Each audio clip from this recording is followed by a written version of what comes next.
പൂവാലൻ കോഴിയോട് പറഞ്ഞു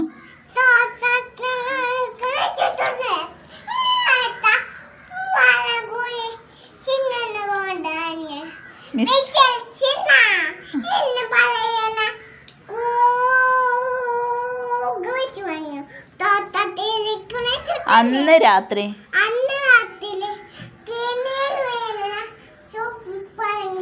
കയ്യോണ്ട് കാണിക്കേ കെണി വീഴുന്ന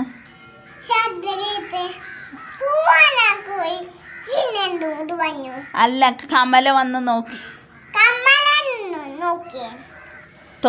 കെണിയിൽ കുടുങ്ങിയത്